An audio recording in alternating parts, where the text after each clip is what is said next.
Hey everyone, and welcome. Today, we're going on a journey, kind of like detectives, to uncover the incredible, century-long story of a virus that absolutely changed the world. It's a story of a silent killer that began long before anyone even knew its name. Before we dive in, if this is a kind of deep dive you love, do me a favor, hit that follow button, share this with someone, and let me know your thoughts down below as we go. All right, you ready? Let's get into it. So, for most of us, the story kicks off right here, 1981. It's this very dry, very clinical-sounding report from the CDC. It talks about a super rare lung infection showing up in 5 young men who should have been perfectly healthy. This was the first official red flag, the first tiny signal that something new and something terrifying had just emerged in the U.S. And the situation just exploded from there. The speed was terrifying. By the end of that same year, 337 cases of this mystery illness had been reported across the country. And out of those, 130 people were already dead. It was clear, an unknown killer was on the loose. Okay, so to really figure this out, we have to put on our detective hats. Because the story didn't start in LA in 1981, not even close. The real origin story, the very first clues, well, they take us back decades earlier, hidden away on a completely different continent, spreading in total silence. And our investigation really begins with the most basic question of all. Part 1, the deep origins. So first things first in our investigation, we have to figure out where this thing actually came from.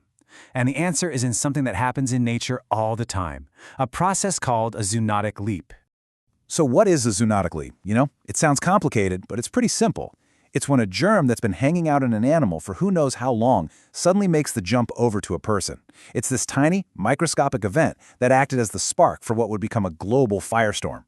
And through some amazing genetic detective work, we've actually pinpointed the source. HIV is basically the human version of a virus called SIV, that's simian immunodeficiency virus, and it's found in chimpanzees. The most likely theory is that it jumped to a human, probably a hunter in Central Africa, through blood contact while they were butchering infected bushmeat. One tiny cut, one moment, and history was changed forever. So how do we know all this? Well, scientists basically created a viral family tree. It's incredible. They analyzed the genetic code from all these different samples, old and new, and they created what's called a molecular clock. And that clock wound all the way back to a single crossover event, around 1920, in or near what we now call Kinshasa. And for decades it just spread, quietly, completely undetected, until it was confirmed in this one preserved blood sample from 1959. But here's the thing, right? This kind of jump from animal to human happens. It's not unheard of. So the real question is, why did this virus, after that one jump, go on to cause a global pandemic? Well, a single crossover isn't enough. For that to happen, you need the right conditions. You need a perfect storm to turn that tiny spark into an absolute inferno. And it turns out, Kinshasa in the early 20th century was exactly that perfect storm. You had this bustling, booming colonial city drawing in people from everywhere. New railways, these symbols of progress, well, they became unintentional highways for the virus. Then you add in public health campaigns that were, ironically, spreading the virus through reused, unsterilized needles, and big changes in the city's sex trade, and suddenly you have the perfect breeding ground for a local virus to just explode. So, from that epicenter in Kinshasa, the virus started its journey. Quietly, methodically. It was hitching a ride across the globe, following the paths of human travel, and no one had a clue it was even there. Genetic tracking maps out a pretty clear path. Around the mid-60s, it's thought that the virus traveled with Haitian professionals who were returning home from the Congo. From Haiti, it then made the jump to New York City, probably around 1970. And from there, it silently moved across the country, setting up shop in big cities like San Francisco, all of it completely under the radar. Just stop and think about that for a second. For over a decade, 12 years, HIV was spreading across the United States. Thousands of people were likely infected before a single doctor in Los Angeles noticed those first 5 strange cases in 1981. The bomb had been ticking for years before anyone even heard it. So, once the virus was finally dragged into the light, the story changes completely. It's not just about a pathogen anymore. Now, it's a story about us, about the human response. A desperate fight happening in labs, out on the streets, and in the hearts of communities that were just being devastated.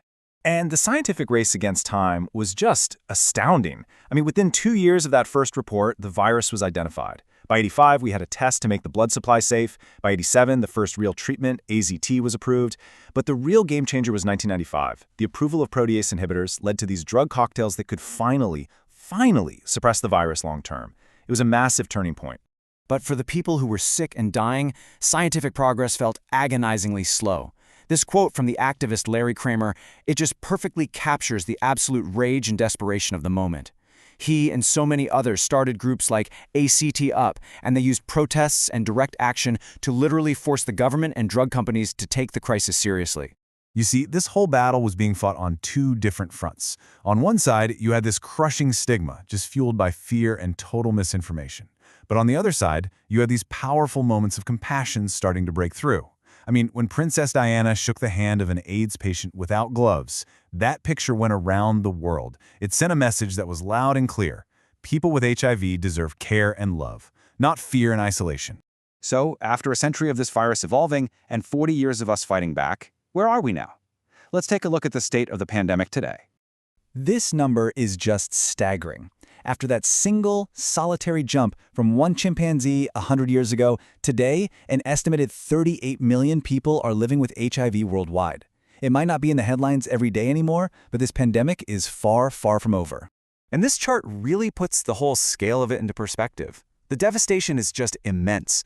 More than 70 million people infected, 35 million lives lost. It's hard to even wrap your head around. But then, look at that third bar. That represents one of the greatest public health victories in human history. Over 25 million people are on life-saving treatment right now. That is amazing. And that's really the reality of HIV today. We did it. We transformed it from an absolute death sentence into a manageable chronic condition. People can and do live long, full, healthy lives. But the fight isn't over. We have brilliant treatments, but we still don't have a vaccine, and we still don't have a cure. And that brings us to the big final question, doesn't it? The story of HIV isn't just about a virus. It's a story about society, about politics, science, fear, and incredible resilience. So when you think about its whole journey, from that silent spark in a forest to a global movement for life, what do you think are the most important lessons we should take with us as we face the health challenges that are definitely coming our way in the future? Thanks so much for watching.